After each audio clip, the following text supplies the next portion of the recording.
Okay. Okay, so this is the last class. I have a couple of videos that I want to share with you that will look at the ballistics evidence and and a concluding assessment about Martin Luther King, and I want to try to have as much time for discussion as possible. So when you run into data that says the FBI did this or the CIA did that, you have to be very careful. You have to investigate a little further, because what it really is probably is the overlap of the two. The strongest evidence of an FBI and CIA involvement with the assassination begins with a trail that starts here in Toronto with the aliases or alternative identities used by James Earl Ray. In 1967, 2 months after escaping from prison, Ray began using different identities at every opportunity. 4 names recur. All 4 are real, perfectly innocent people living within a 1.5-mile radius of each other in a Toronto suburb. All 4 had similar physical characteristics to Ray. One name, Eric Galt, was used by Ray over an entire 9-month period prior to the assassination. When King was killed, the name of the man police thought they were hunting was Eric Galt. A sharpshooter with relatives in Rhodesia, Galt could indeed have been a very plausible assassin. His similarities to Ray are remarkable. Ray has a scar on his forehead, so has Galt. The scar on my forehead runs from one eye across to the other one. It's right over the bridge of the nose. The other scar that I think Ray has would be on the plastic surgery, which was on the tip of my nose. 1 month before the assassination, using Galt's name, Ray had plastic surgery on his nose. In addition, Ray and Galt both have scars on their right hands. Coincidences that really fascinated me was the fact that when I was in Ottawa at an Ontario Council meeting, Ray, who had been there, was in 2 blocks of where I was. While I was in Montreal on another occasion, Ray was also in an area, was in a couple of blocks of where I had stayed. Identification that he would pick up on me would be absolutely remote. I don't think there's any way that he could have gotten my name without some assistance.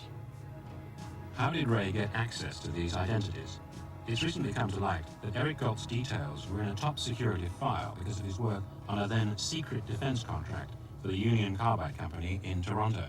There are files in every company that we have defense contracts with. Very, very elaborate files, because they want to know who they're dealing with. I myself have had access to Canadian and Australian and British material that those countries considered secret, top secret and all, and in exchange we provided our material.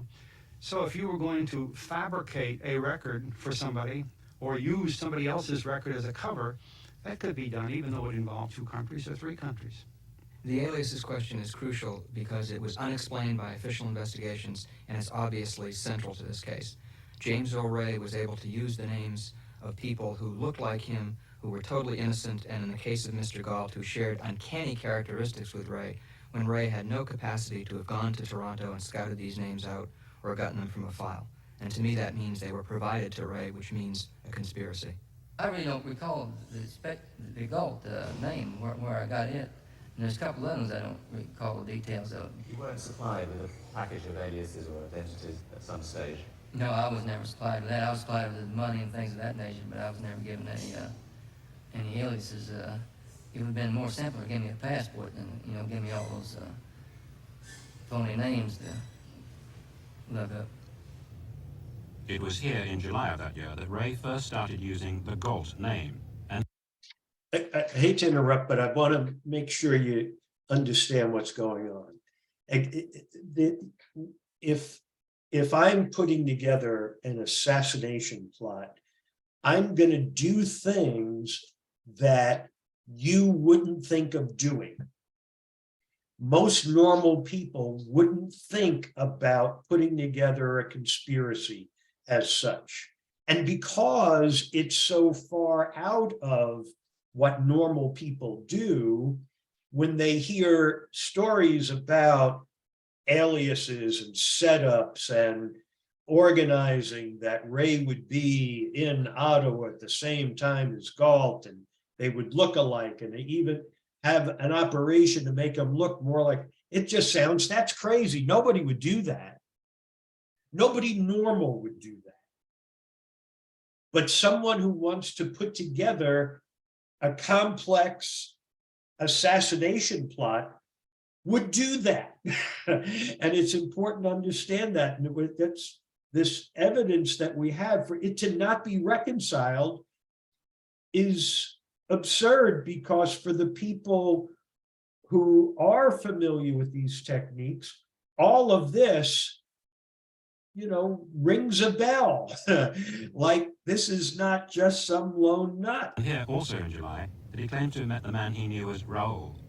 After Ray's arrest in May 1968, a Canadian journalist, Andy Salwin, in seeking evidence of Raoul, came across the footsteps of a mysterious American a few blocks from where Ray had been living in Montreal. His name was Jules Rico Kimball. Kimball's girlfriend told Salwin that Kimball kept guns and explosives in his car, made frequent phone calls to New Orleans, and was known to her as Rollo. Was Kimball Raoul, or could he be linked with Ray in any way? Salwin couldn't get to him. Could we?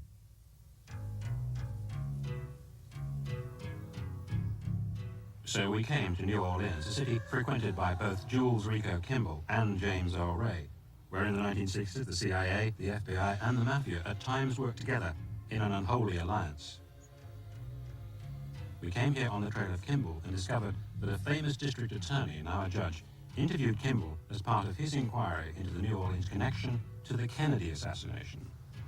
In the early part of our investigation into John Kennedy's murder, one of the most interesting individuals we encountered was Jules Rico Kimball. We learned from him about his relationship as, you might say, spear carrier for the CIA here in New Orleans, his relationship with David Ferry and Clay Shaw, who were considerably more than spear carriers, who were involved here in New Orleans with the New Orleans end of the murder of John Kennedy, and about Jules Rico Kimball's trip to Montreal, a town where he seemed to be knowledgeable, but we weren't able to get much more than that. But in the final sum of things, spear carrier or not, Jules Rico Kimball was a small load, but a rich one with a few specks of gold, and most useful in giving us insights into the role of the covert intelligence operation in the murder of John Kennedy. Then we talked to New Orleans private investigator Joe Oster, who'd done extensive surveillance on Kimball in 1967 because he was a suspect in the bombing of a left-wing Union leader. Could Kimball have been in Montreal at the same time as Ray? Up to now, nobody's been able to answer this key question.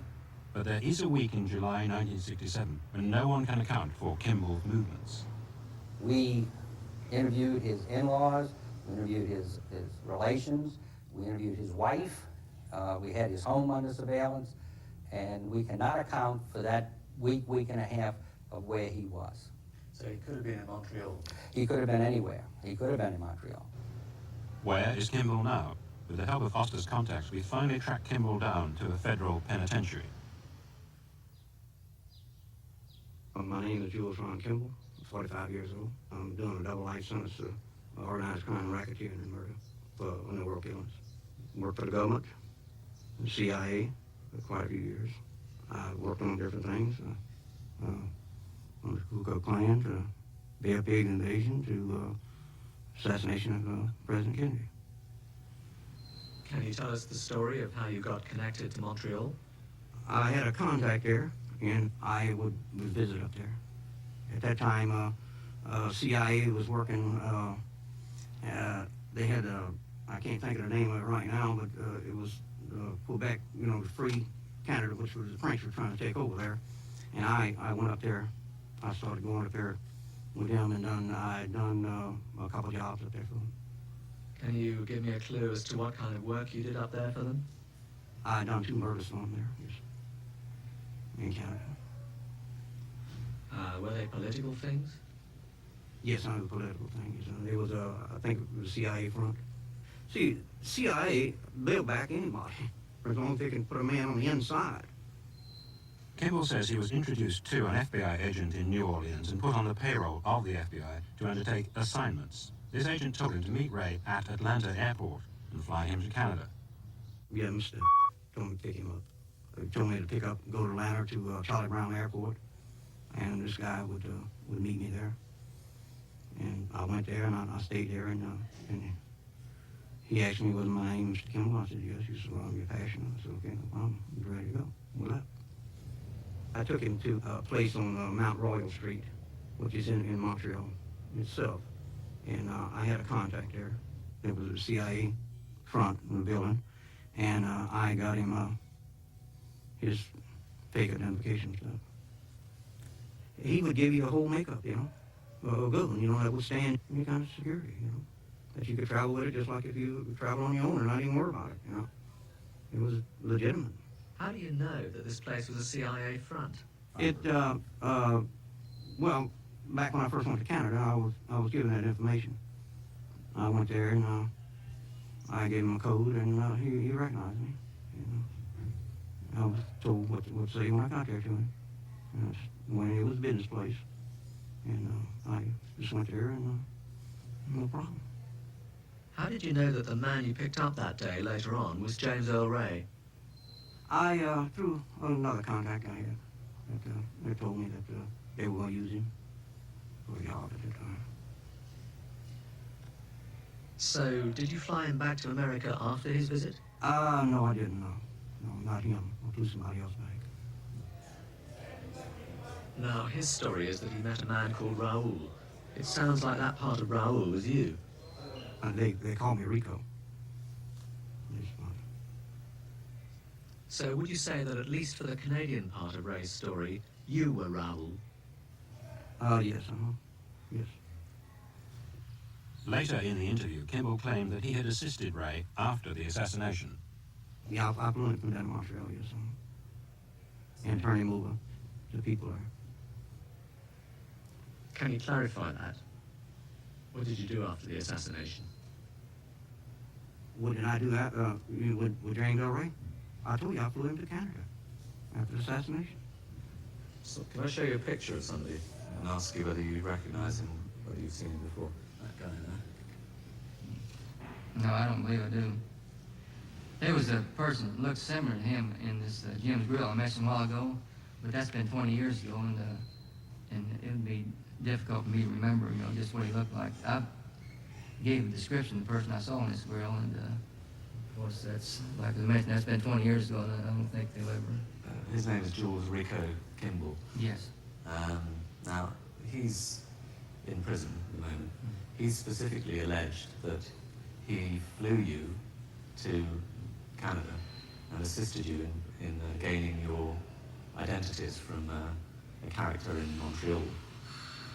Is there any truth in that at all? No, there's no truth in that whatsoever. I don't know, I've never had any contact with him. I've seen him, but I don't even recall that. And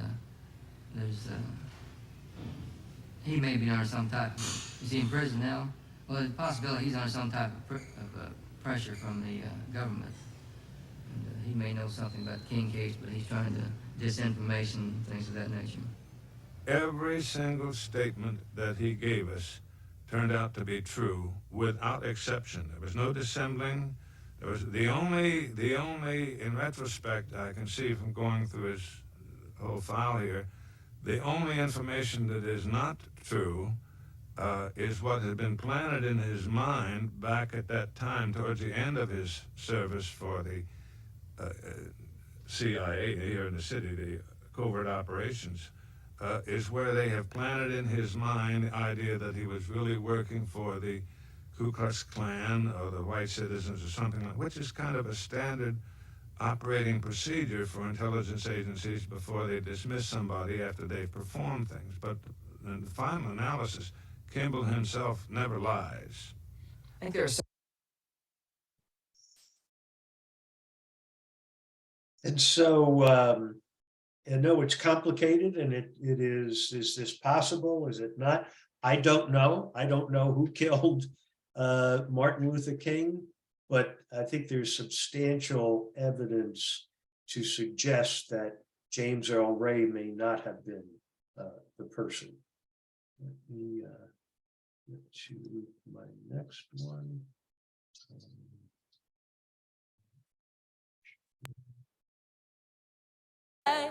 The founders of American democracy aren't a bunch of white guys 200 years ago. The final founders are people like Dr. King, who actually get you a democracy. You don't have a democracy until 64, 65. Unless you believe that a country where some people can't vote because of the color of their skin is a democracy. I don't know where you would find that in anybody's analysis. He said your life begins to end the day you become silent about the things that matter. The things that matter, like life, liberty, pursuit of happiness, like freedom, equality, equity. He says it's not just gonna be civil rights, it's gonna be anti-war. It's gonna be anti-poverty. We're gonna go to Washington, D.C. and shut the whole city down with nonviolence and love. I mean, you look at this dude like, dude, like, you know, you could just get a job at a university. You could, I mean, you'd be all right. You know, you done passed the bill. You got books. You know what I mean? Like, what are you doing? I mean, but he believed in it, you know? And that gets me emotional. You know, I believe in it too. Dr. King determined after Selma what next. They just yearned for him to come north. Will nonviolence work in the north? Will it work in the north? And we had to keep marching.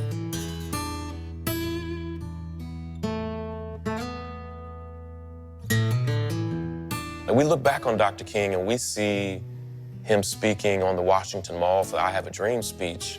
But that was one moment. There were so many things that he tried that didn't work. Chicago comes to mind, where he had this huge heart. He had this vision for some things he wanted to see happen in Chicago, particularly in the most impoverished parts of Chicago. Martin Luther King recognized that the discrimination and the oppression in the northern cities were just as bad as in the South. And the killings and the shootings that took place was no different from the lynchings that had taken place in the South. Dr. King, who is seen as a Southern leader, moved his family to Chicago to live in a slum to try to bring the fight to the North. Coretta was not happy.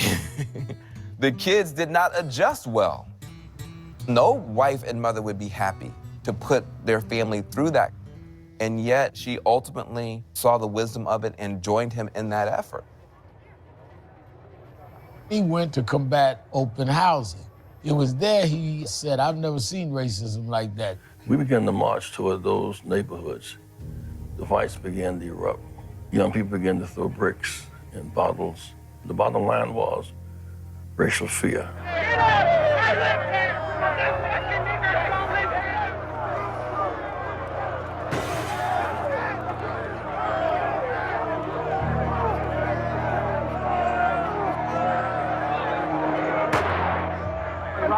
I've been hit so many times, I'm immune to it. People love the idea of change more than they love the process of change. It's definitely a closed society, and we're going to make it an open society. Slide up a little bit. And we feel that we have to do it this way in order to bring the evil out into the open, so that this community will be forced to deal with it.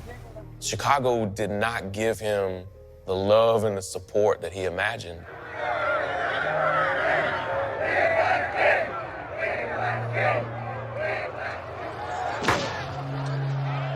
His experience in Chicago, fighting slums, was a failure. There were slums when he got there were slums when he left. And he left in some ways with his head hung low. I think it's one of the most tragic pictures of man's inhumanity to man that I've ever seen. I've been in Mississippi and Alabama, but I can assure you that the hatred and the hostility here are really deeper than what I've seen in Alabama and Mississippi. It began to change Dr. King's understanding of the problem.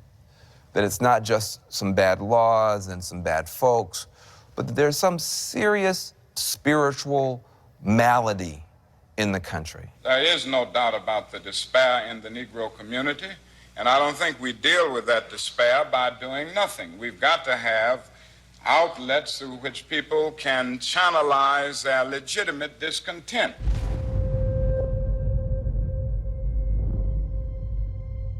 In 1963, the March on Washington I Have a Dream speech. The country had never seen, with television and print media, they'd never seen this Baptist preacher. So everybody was just electrified about the eloquence and the power of this person. So and people just said, oh my God, it's extraordinary, man. Thank God Almighty, we are free at last. Less than 4 years later, he gives a speech opposing the war in Vietnam called Time to Break the Silence. A time comes when silence is betrayal. That time has come for us in relation to Vietnam. It was such an amazing, comprehensive speech on why the war was problematic. A nation that continues year after year to spend more money on military defense than on programs of social uplift is approaching spiritual death. The reason that speech meant so much to me, and I have recounted it down through the years, is the King tradition was that you had to go with what was right or moral above what was politically expedient or convenient. And that's what separated the King movement and the King tradition from even the others in the civil rights movement. The good news was meant for all men, for communists and capitalists, for their children and ours, for black and for white, for revolutionary and conservative. But when Dr. King said those things, he was ostracized. He became one of the most unpopular leaders in America. So this person who was hailed, also had gotten a Nobel Peace Prize, was somehow seen less of a hero and more of a threat. In fact, the most dangerous Negro in the United States of America. That's what the FBI said. The president of the NAACP, President Urban League, denounced him. All such devotions to another ideal inevitably detract from the main show. The main show for us is right here, civil rights. The whole civil rights organizational movement turned on him. The day of Martin Luther King's nonviolence has come to an end. The real problem with violence is that we have never been violent. We have been too nonviolent. Publicly, he would say, I don't understand why Whitney Young would say this. I don't understand why Roy would say this. Or I don't understand why so-and-so from the Urban Family. But privately, he would hurt.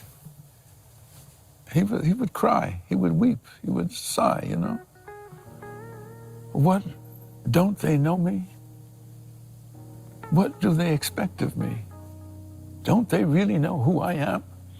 I feel that this war is damaging the soul of our nation, and it is diverting attention from civil rights. So I don't see how anybody can fail to see the interrelatedness of the two issues. You said, maybe I should just quit.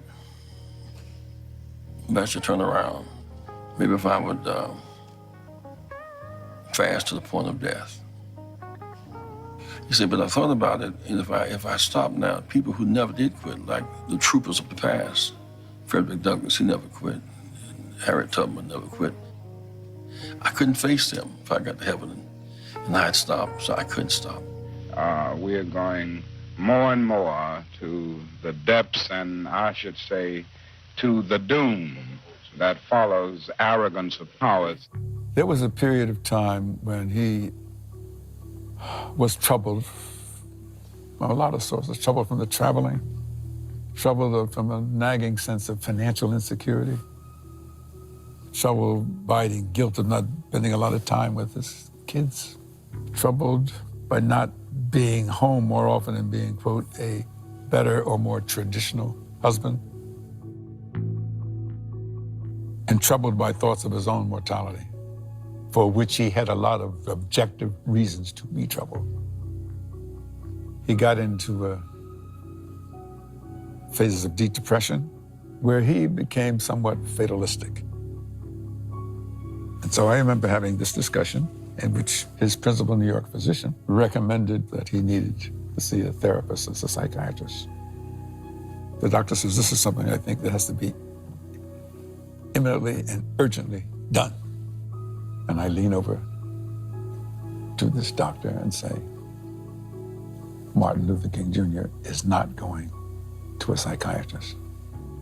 Martin is not going to a psychiatrist. Think of my arrogance, okay? I'm admitted I'm arrogant. I'm admittedly arrogant, okay? But no way I'm going to stand by and permit Dr. King to see a psychiatrist, because I do not want to run the risk. This unnamed psychiatrist, whoever he or she may be, they will be within the reach of those people who want to hurt Dr. King. And specifically, I said they'll be in the reach of the FBI. The FBI was headed by a psychopath. J. Edgar Hoover was a psychopath, all right? And he was a stone cold racist. I just had in my mind that the FBI would find out, they would reach whoever this psychiatrist was, whoever it was, and they would turn that person, and that whatever he said to that psychiatrist would be fed to the FBI and to Hoover. This was my instinct. Okay? I mean, that's just because I loved him.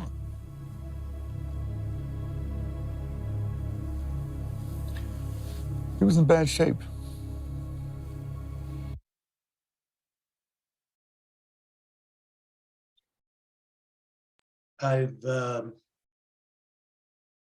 We've talked about what happened with the FBI, and that James Comey called it the darkest time in the history of the FBI. And it's important to know that not all should be painted with the same brush. It certainly was immoral, illegal, and unethical for the Bureau to use its power to try to destroy Dr. King, and particularly to do so by falsifying information. And they did falsify it over and over and over again.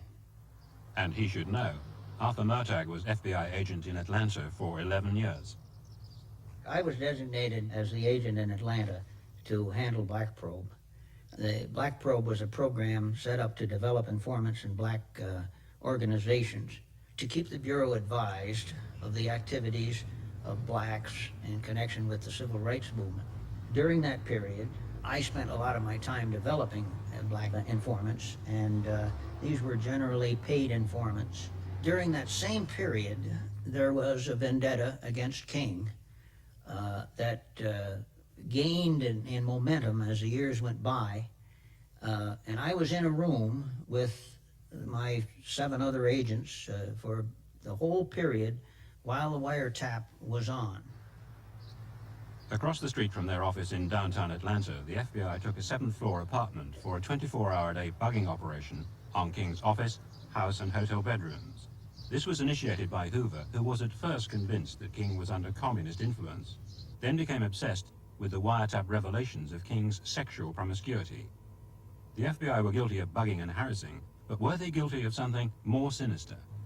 It was about between 6 and 7. I remember that it was beginning to get dark, and I was standing at the sign-out desk with another agent, and the news came over the radio that Dr. King had been shot and killed in Memphis.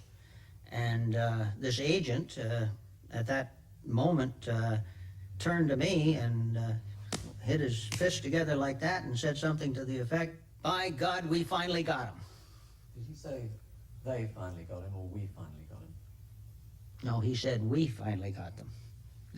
That was what, it was the we that stuck in my mind. He didn't say they, he said we.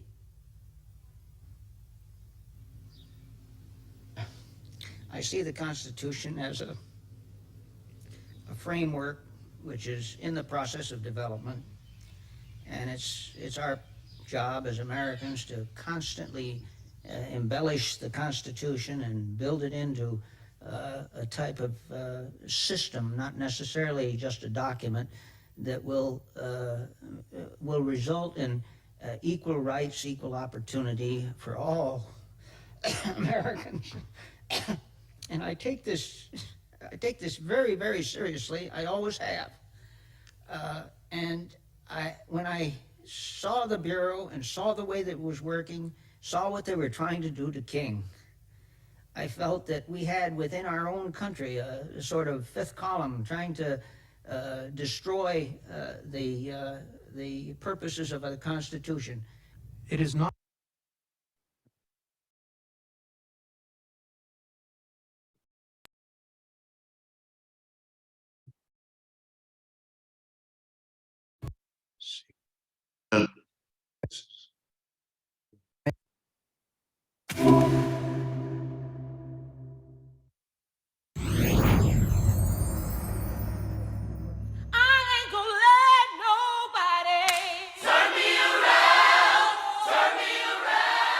I see where we are today in this modern day fight against injustice, against police brutality, against bigotry and racism. It's very much just like the civil rights movement.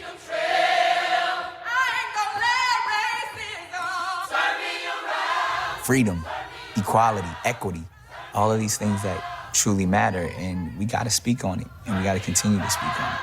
Keep on walking, keep on talking, walking down Freedom Trail. I ain't gonna let no fear turn me around. There's not enough we could say for a man that fought fear and anxiety and kept coming.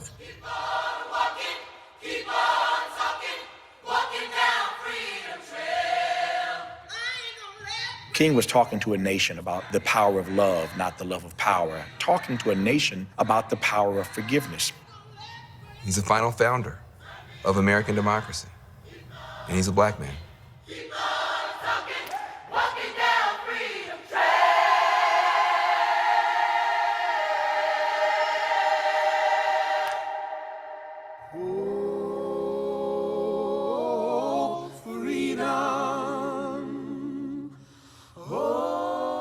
Life for each of us is a journey.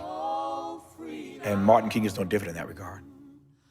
He was just a dude. He was just a guy who was struggling through his own frustrations, his own exhaustion. But in the end, he just found ways to use his gifts in exceptional ways. I advocate a militant nonviolence, a resistance movement that does resist, but it does it nonviolently. The man was just amazing with how he told a story, how he delivered words, and did it with so much vigor and so much passion, and walked the walk. People don't understand the level of physical violence that was directed against this man every single day. He was beaten so many times at marches that it was almost a joke. There is always, always, always a price to pay for truth-telling. He was willing to sacrifice himself for all the rest of us. And that's a deep, radical empathy. That's a deep, rich kind of love.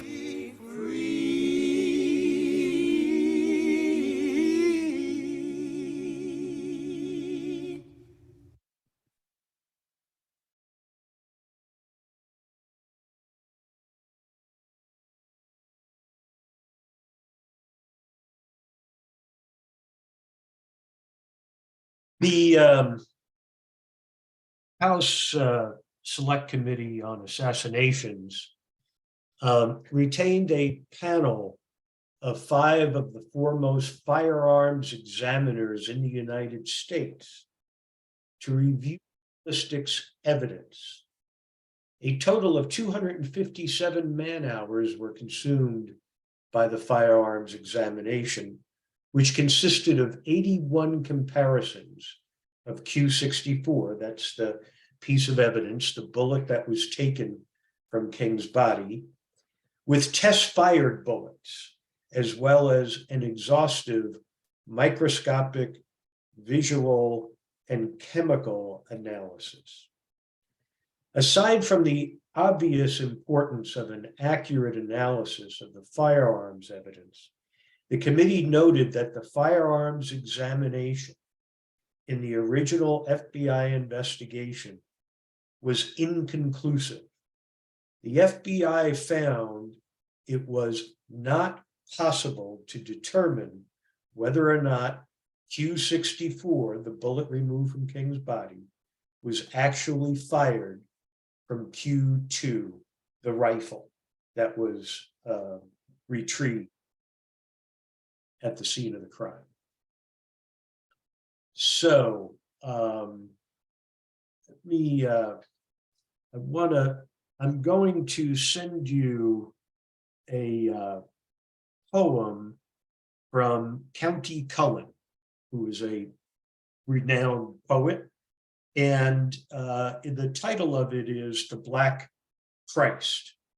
And I'm going to send you what was the final draft of his poem, but I'm going to read to you what was a draft before the final. And I'm also going to send you a copy of the draft, which includes a commentary. You'll see it in italics about, what's being said and what he's trying to communicate. But this is from the draft.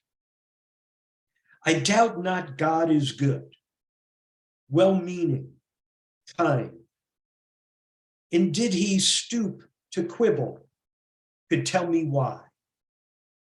The little buried mole continues blind. Why flesh that mirrors him must someday die. Yet I do marvel at this curious thing, to make a poet black and bid him sing. I count it little barred from those who undervalue me. I have my own soul's ecstasy. Men may not bind the summer sea, nor set a limit to the stars. The sun seeps through all iron bars. The moon is ever manifest. These things my heart always possessed. And more than this, and here's the crown, no man, my son, can batter down the star-flung ramparts in the mind. Nay, I have done with deities who keep me ever on my knees, my mouth forever in a tune of praise, yet never grant the boon of what I pray for day and night. God is toy, put him away. Okay. Thank you all for participating in this. And now we can discuss, comment. Okay, and we recommend you stay in speaker view, and we'll spotlight people with comments and questions so you can see both of them. And use the raise the hand function.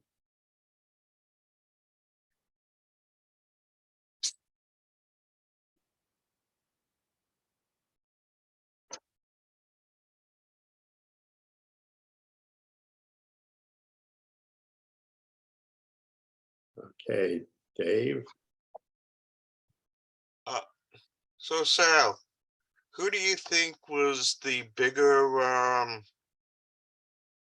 bad apple, the CIA, the FBI, or C, or all the above? Well, there's so much crossover that it's difficult to point a finger at one place, but I think the bigger thing is that it's the people over the FBI, over the CIA, the people who I consider the slave masters, who were never put to rest at the end of the Civil War and continued to want to recreate the slave South. And it seems to me that Martin Luther King represented the most formidable threat to them. And I think it's important as a prelude to what will be the class in winter, because again, that's the force that continues to try to be the albatross around the neck of America. Martin Luther King was advocating for freedom and justice, and he resonated with too many people, and that had to be crushed. And the only way they could do it was by killing him. And the idea that one lone racist who was inspired by George Wallace, a multiple-time loser who, cares about nothing. He's inspired by nothing. He's an armed robber. He's just to think that he was going to be the guy motivated because he was, driven by ideology is just absurd. Hey, Tim. Yeah. Sal, when do you think, if ever, given the penchant among certain people in our country to not even talk about history, whether it's good or bad, just don't talk about history.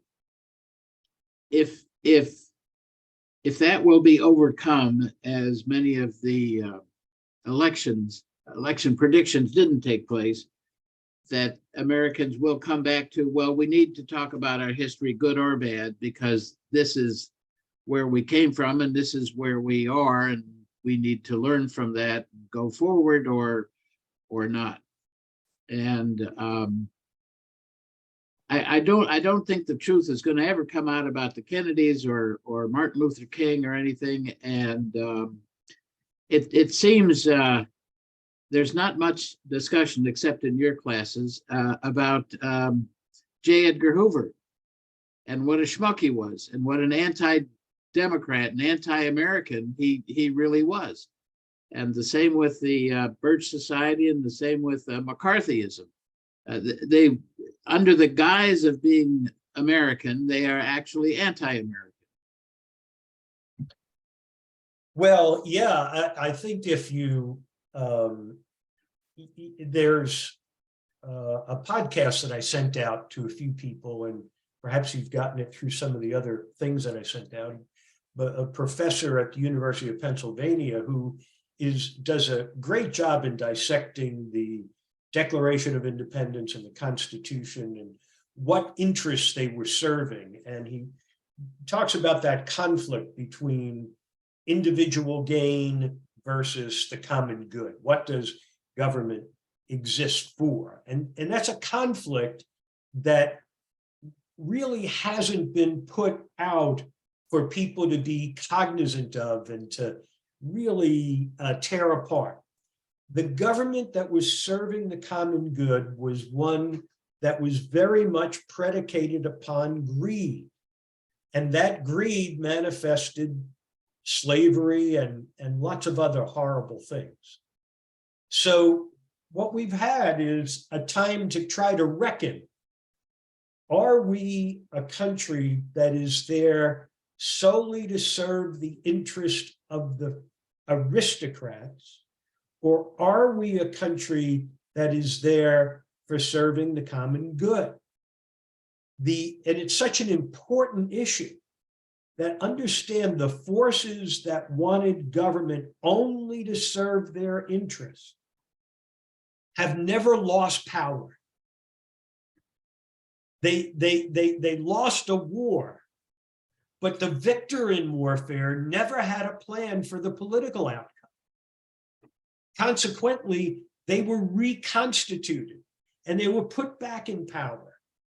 And their system of slavery was reconstituted under another umbrella, simply given a different name than slavery. So we've never come to grips with it. No. Now, what has happened, and it's a very important time, in the 1960s, because of the baby boom, college universities exploded.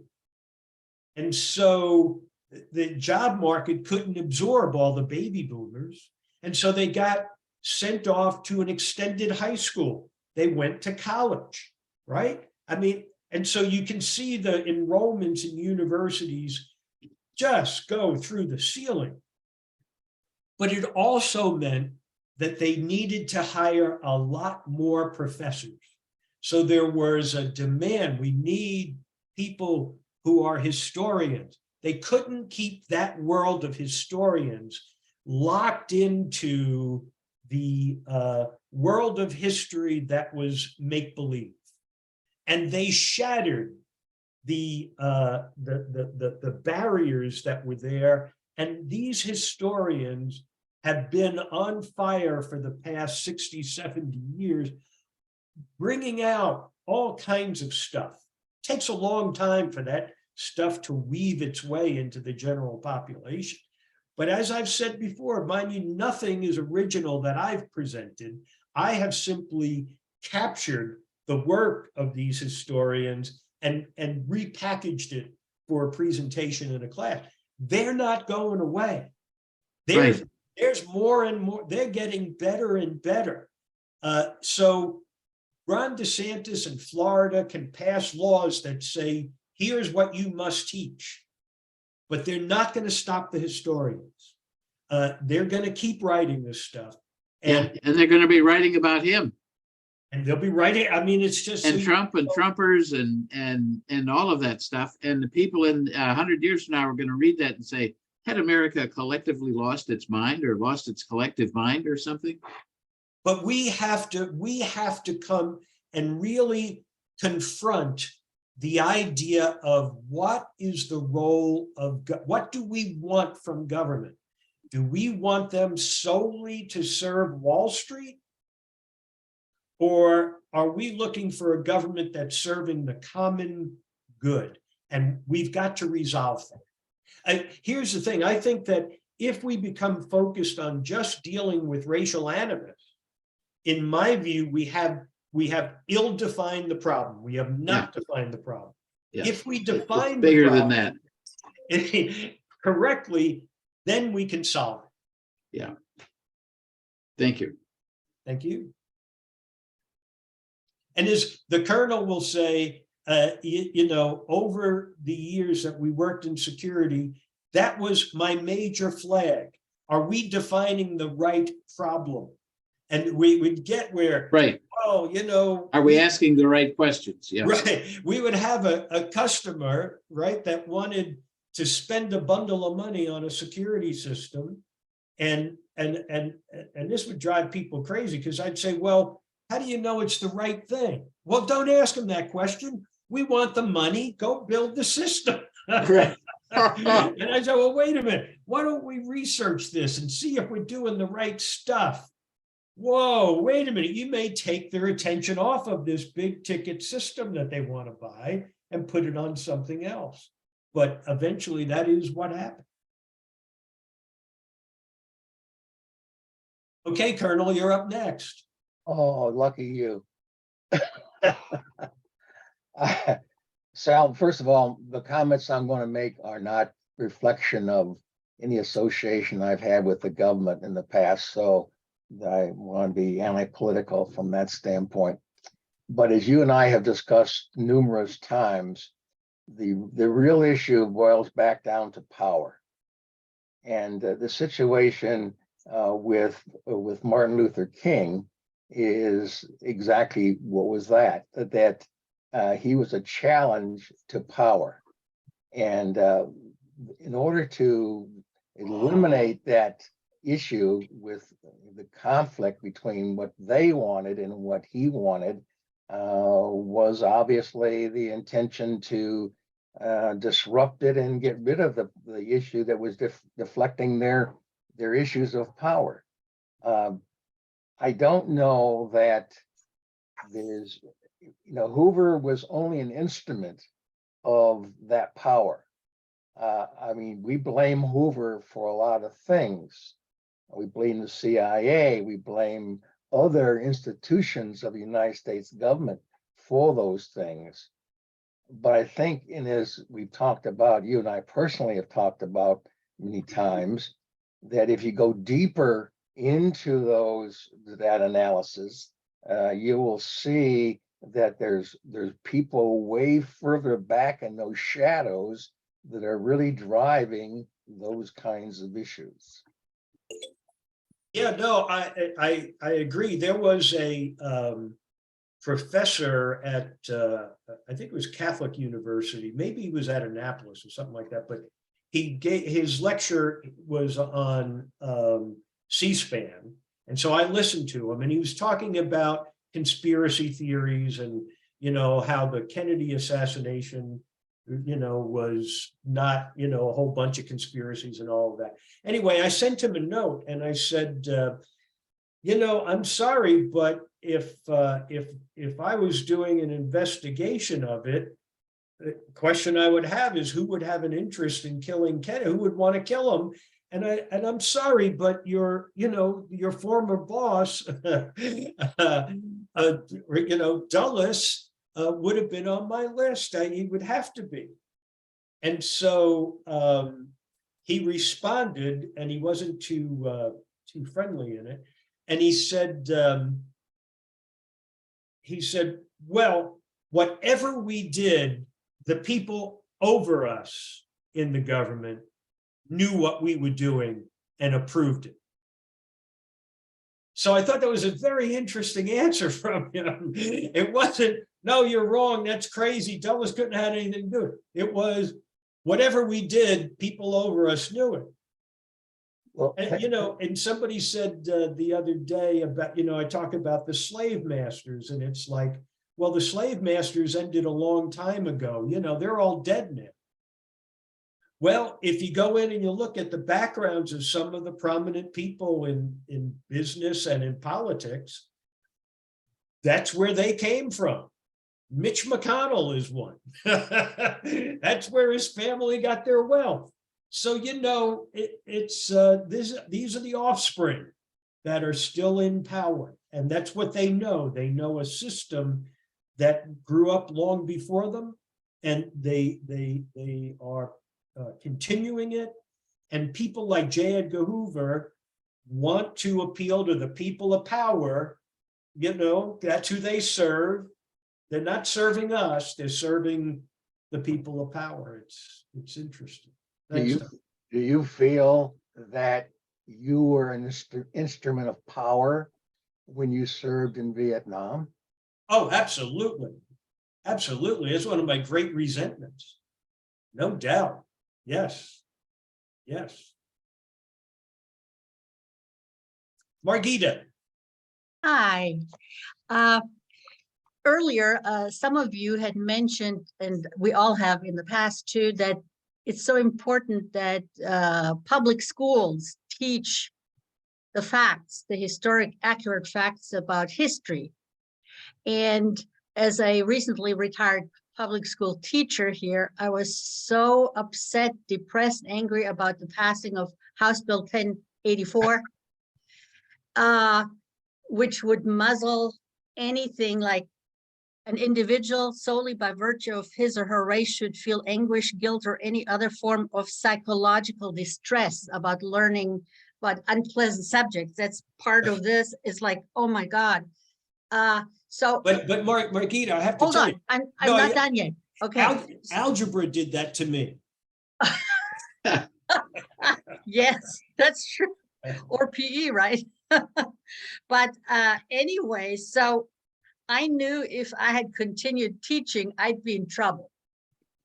I would be really in trouble because now they make the school principals and then the school systems responsible. And they may lose some funding, etc. Anyway, but then last week I found a situation that really gives me hope. So I have a little granddaughter here in town, 2nd grade, and I came to their house, and I see on the refrigerator a note from the school which explains to the parents that they're now studying what is the Indigenous Land Acknowledgement and what that means.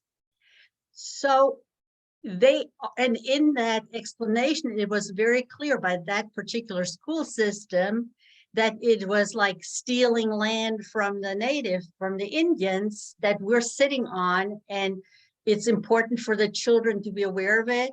And then, they talked about, Muscovy and Cherokees, etc. on that same sheet, and then said, this is what we're going to study next. I also noticed that some of the religious liberal churches or whatever congregations now have that right in front on their websites. So there is a widespread movement right now, in spite of the laws here in Georgia, to actually continue doing it and even better. So I think, I thought first that, we'd all be muzzled here as educators, but apparently some school systems are brave enough to continue the course.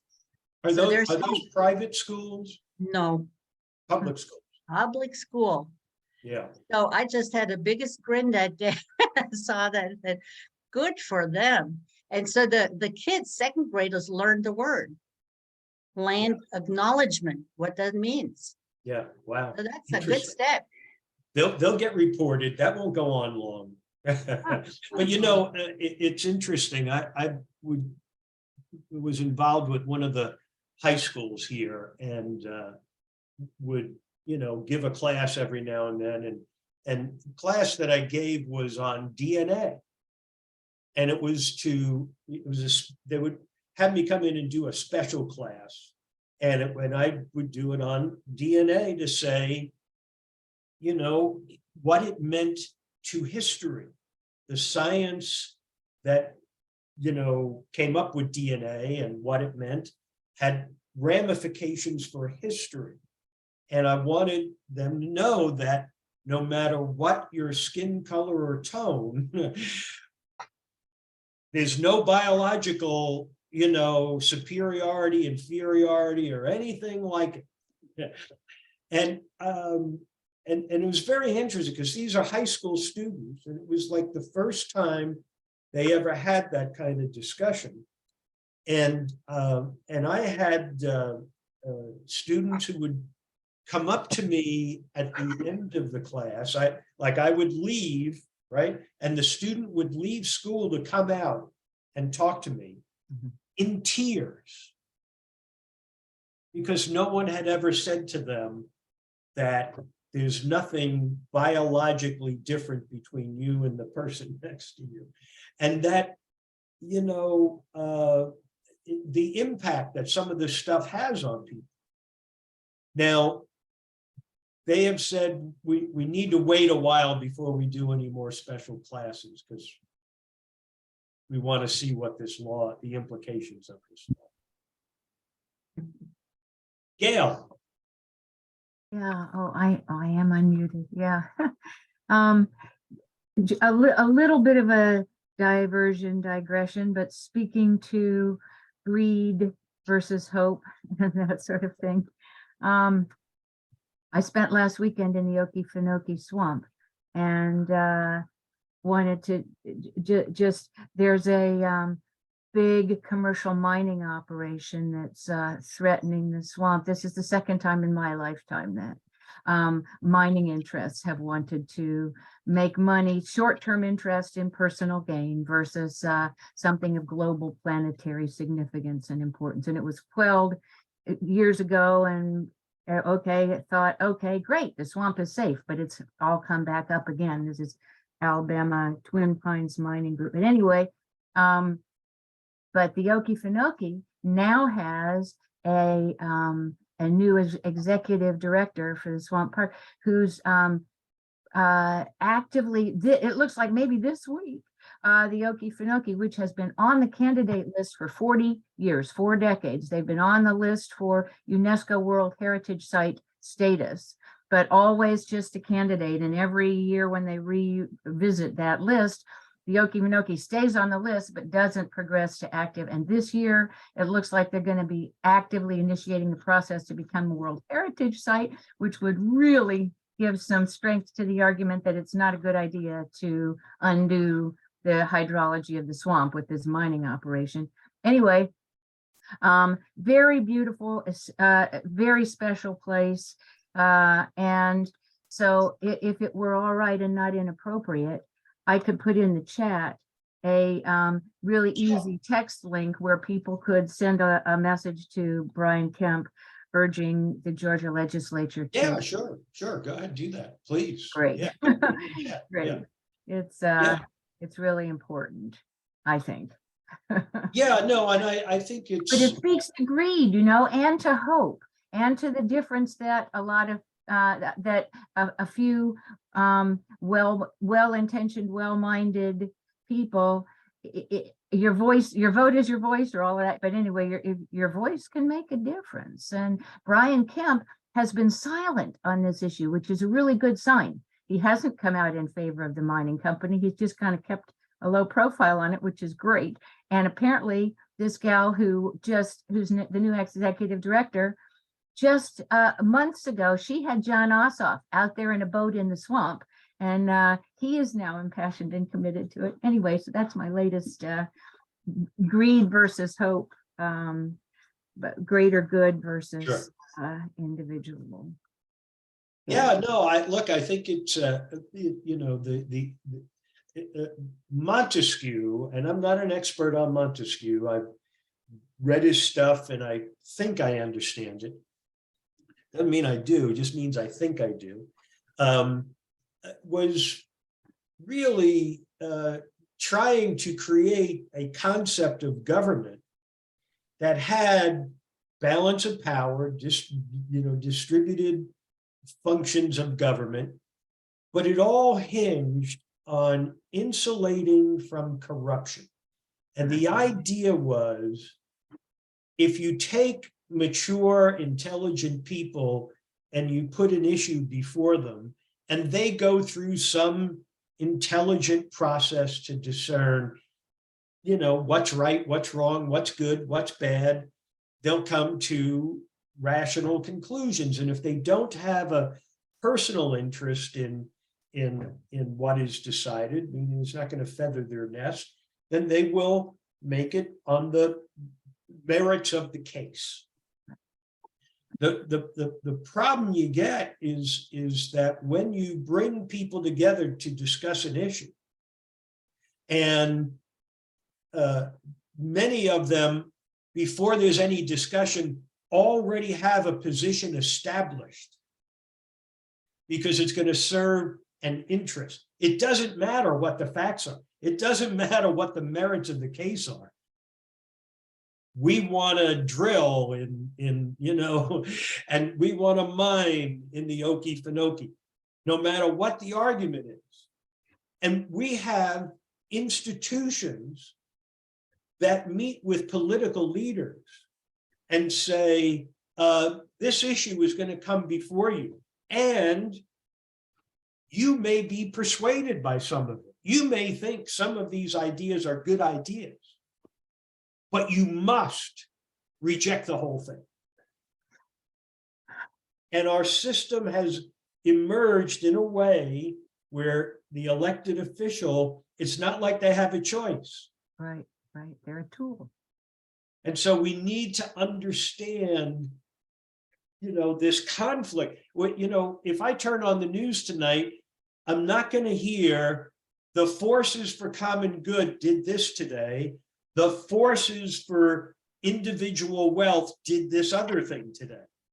So it's out of our observation, it's out of our cognizant mind, and we need to get cognizant about it real quickly if we're going to survive, because those who are simply going to do individual gain, it's all short term. They eventually eat their babies. You eventually kill the thing that's making you money. Yeah. You cannibalize your own business, your own interest.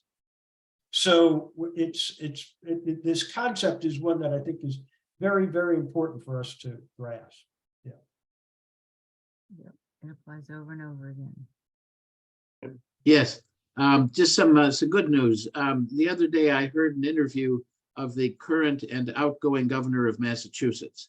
He's a Republican. He's the most popular governor in the whole country, and he speaks intelligently in complete sentences and paragraphs, and he listens. And he's that in a predominantly Democratic state. He's what I refer to as the old school Democrat or Republican, where you respect one another and you acknowledge that respect, and it's a win-win situation. It's not me over you, or I win, you lose type of thing that used to go on in the federal government, that we are all Americans, and let's see if we can't all of us win for America. So I highly encourage people to listen to that interview. It's really quite remarkable to hear a politician of any party speak as intelligently as this man does. Well, the same thing with Larry Hogan from Maryland. I mean, you know, both of them are well, very, he's just newly elected, but this. No, I understand. They're, but they're, look. Oh, sure. Part of, and part of what I'm hoping to present in a logical way in the winter is really that, you know, is to understand that there was this strong, powerful force, the slave masters, who over time, over a long term, came up with strategies and practices that seized control over the Republican Party. So, you know, when we talk about Republican, you know, one of the points is that when we talk about political parties, is to understand they're just platforms. There's no specification that comes with being a Republican, being a Democrat. It's just a platform. So forces of evil can be on either platform and have been on both platforms. Yeah. So it's not Republican, Democrat. It really is, can you understand the forces that are operating covertly? They're operating so that you don't see what they're doing. Every now and then, there'll be something that will kind of leak the secret out of the bag. It's like Rick Scott wanting to have the platform of the Republican Party be, we want to overturn the law on Social Security and on Medicare. We want to make it where it will be part of discretionary spending. You know, so but again, that was all underground, and it's important to see who these people are who are operating underground and what their agenda is. Yeah. And really the Republicans, not all of them should be painted with the same brush because it's just not accurate in any way. There's you know, it's important to understand that. Yeah, thank you. Thank you. Yeah, go ahead, Gail. And in fact, we need balance of different points of view and opinions. It isn't that one is right and other is wrong, it's that they are complementary and both very necessary. Either extreme will be counterproductive.